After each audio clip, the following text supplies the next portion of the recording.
Divam is a I almost said conversationalist. He's that too. Is a conservationist who believes that we need to work on the loan that we've taken out. He's here to tell us what that means and a little more about it in his speech that's entitled Nature, the Banker. Please welcome Divam.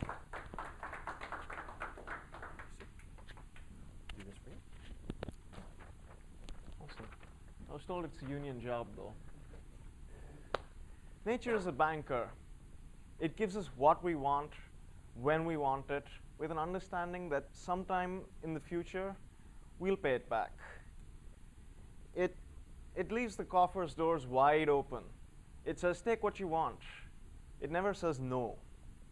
Oil, food, water, anything we want, it's there for us. Our mistake is only in forgetting that it's a loan and that we have to pay it back sometime. Everything, from what you eat, to the lights, to the sunlight, is a loan. And eventually, someone will collect. And the bad part about the way nature does it is it doesn't say, you know what, I'm running low on this. It'll just say, you know what, you've made an unreasonable demand, so I'm going to make the weather a little worse. I'm going to make it 25 degrees in Tampa.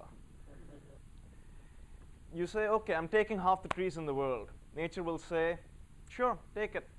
And it'll compensate. It'll change the way wildlife behaves. It'll change the way the soil behaves when it rains.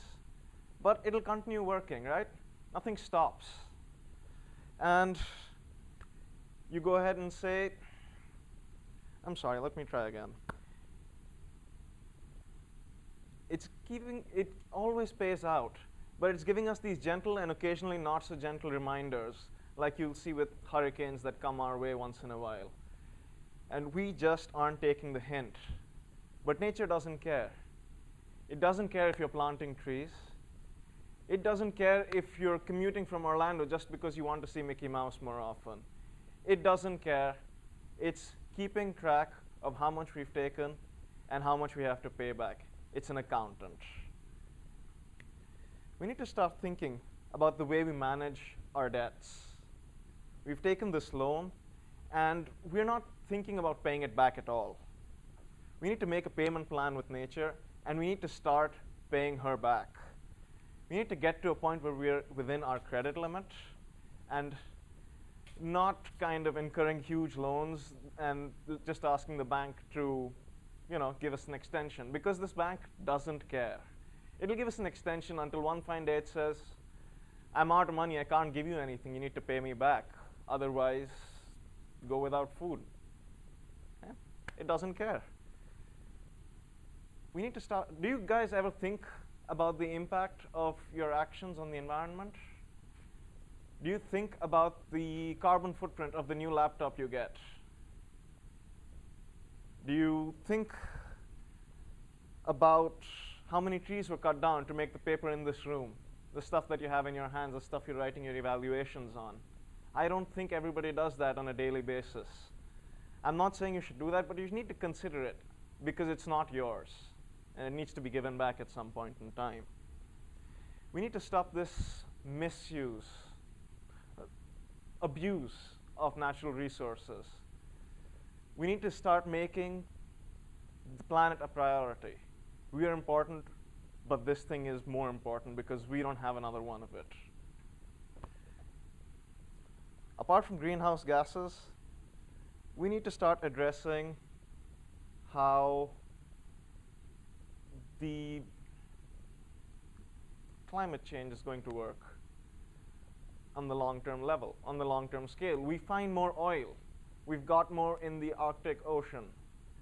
And we'll say, oh, we have oil. We can continue for the next, 100 years if we go into it. But we haven't considered that if we continue using it in another 50 years, the oceans will rise.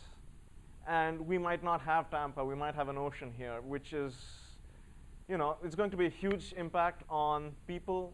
It'll take lives. It will destroy property. And it's really not something we can afford to do now.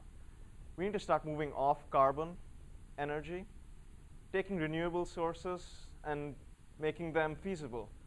There's already research that says we can do it. It's just that we don't want to give it the political and personal support that it requires. It takes that one small amount of commitment to go the extra distance to make it happen. And you know what? Like I said earlier, there's only one Earth. There's only one planet that we have. And nature has said, take whatever you want. It doesn't say you can't go to Mars and take what you want from there. But we can't do that right now. We have only as much as we have here. And we don't seem to take notice of that. Population is growing. Sure, we can make our crops work better. We can get more out of them. But there's only so much you can do. We need to start controlling the way we grow our population. We need to start even reducing it, possibly. Native Americans have lived on this continent for thousands of years in harmony with nature. They took as much as nature could replenish on its own. And nature made sure they didn't get too much bigger than that. But with the Industrial Revolution, all that changed. We had the capacity to take more than nature could replenish and keep its coffers up for us when we wanted more next time. What I'm really trying to say here is we need to decide what role we're playing in improving this, in the future of the human species and the planet as a whole. We need to decide, are we going to give this the political support it requires, or are we going to wait for the Joneses to start recycling before we do? Do we want to have polar bears and snow foxes for our children, or do we need to see them in the Natural History Museum along with the dodo and dinosaurs? Nature is a banker. She will collect, and she doesn't understand the concept of bankruptcy. She'll just say there are other ways to get payment, and we don't like either of them, any of them, trust me. Remember that nature is a banker and we need to pay her back. Thank you. Mr. Toastmaster?